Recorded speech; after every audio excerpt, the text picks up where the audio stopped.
CFG for the set of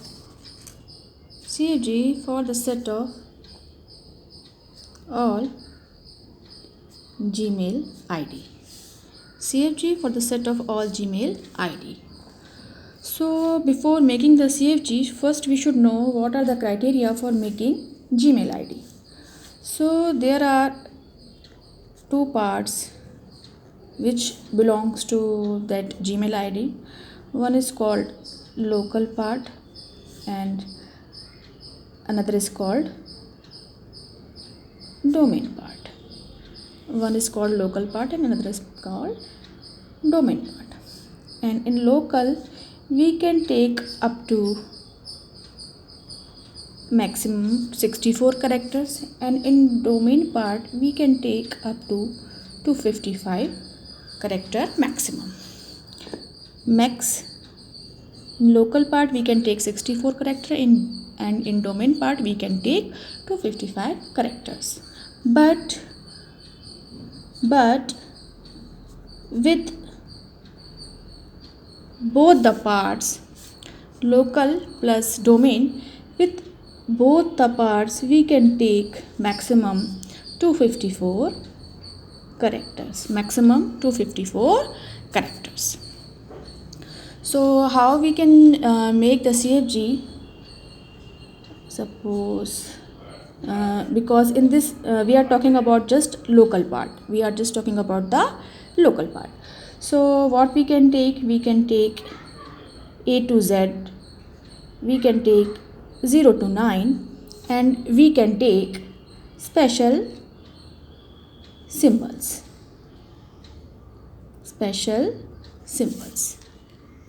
So how we can make the CFG?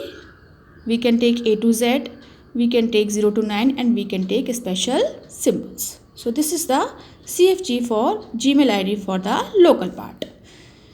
And what is the maximum character can be possible in Gmail ID?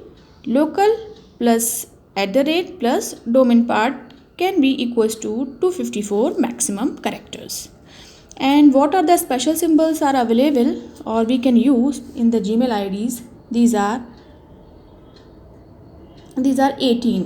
1, 2, ampersand, percentage, and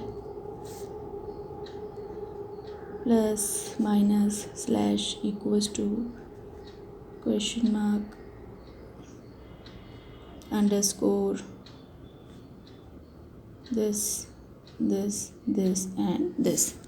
These are total 18 symbols which we can use in the special symbols. And we know what comes between A to Z and what comes between 0 to 9, but we don't know exactly what special symbols we can use in Gmail ID for making local part. So these are the special symbols, and these are 18 in numbers. So this is the CFG for the set of all Gmail ID. Now move to the next things. We need to check that the grammar is ambiguous or not. In CFG, we need to check the grammar is ambiguous or not. What is the grammar? We have this grammar. Suppose SAS, SAA. SAS, SAA. And suppose we want the string AA. From this CFG, suppose we want to check this string. So how we can identify that the grammar is ambiguous or not? If we have only one single parse tree for getting this string, then this is not ambiguous. But if it is possible from more than one parse tree, then it is ambiguous. So let's check. We have this grammar. Start with the start symbol, and what production we have? A, S, this, and what production we have? S, A. And what else we have in the production? S tends to A also. And what we required? We required this string. So from this we put S instead of SA, and from this we put this A. So we can see from both the production we can get this string.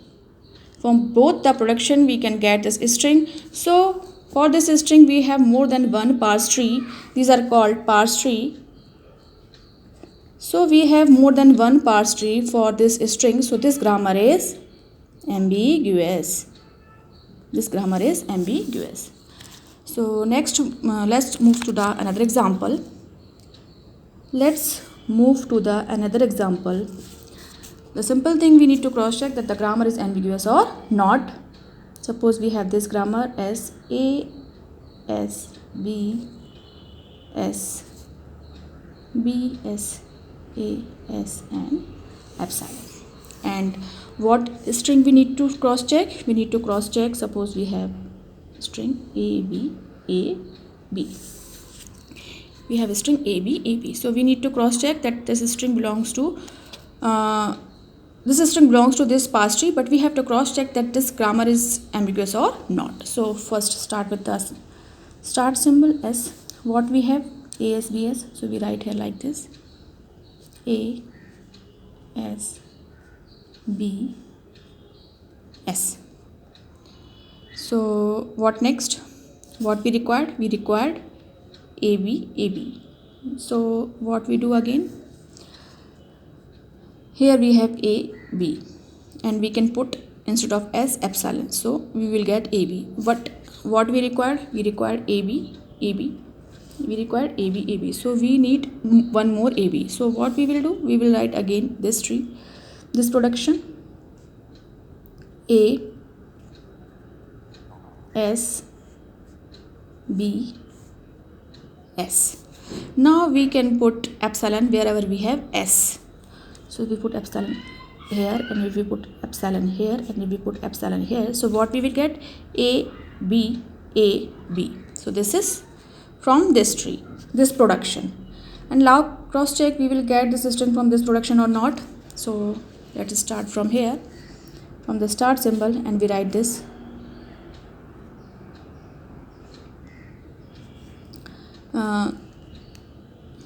We write this first because we require A, B. So we cannot take this production directly. First we have to take this production. So we will take A, S, B, S. Now we can take this production because first we need A, so we have to take this production only, A, S, B, S. Now we can take B, this production also, because we have B after A.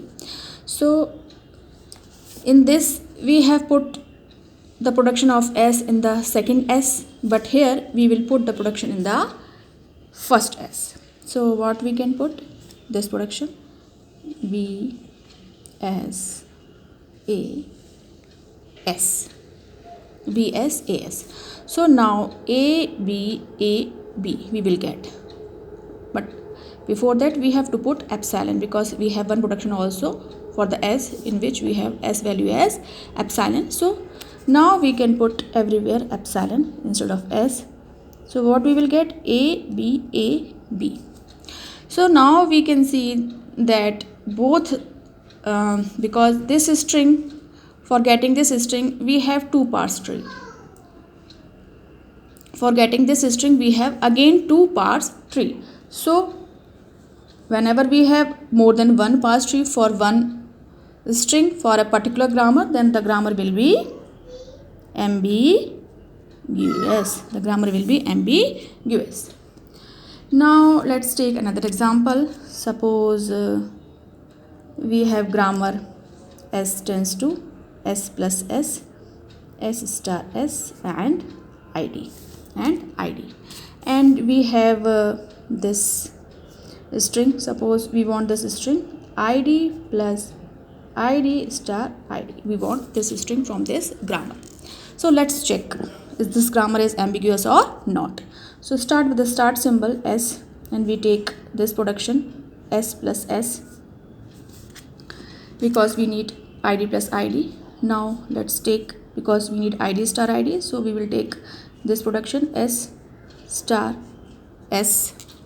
So now because S have three production, S plus S star S and ID. First we take S plus S, then we take S star S, and after that we have ID also, and we need this as a string, so we will put everywhere instead of S we will put ID. So ID, ID and ID. So what we will get? ID plus ID star ID. So we will get this string from this tree.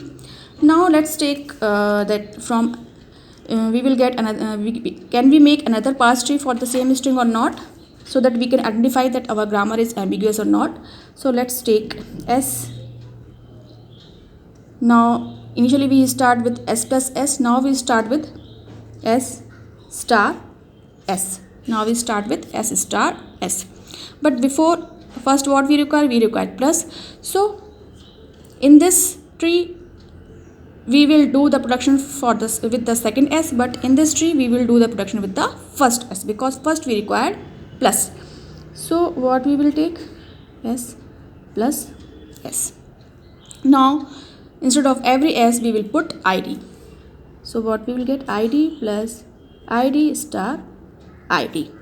ID plus ID star ID. So we can see clearly that we have two trees, and we can make two trees, and or we can say we can get this string by two trees, two parse trees. Both are parse tree. So because we are able to make more than one tree for the one string, so definitely this is ambiguous. This grammar is also ambiguous. So there is no proper algorithm to check that the grammar is ambiguous or not. We can simply check out if we can make more than one parse tree for a particular string, then grammar is ambiguous. Then the grammar is ambiguous.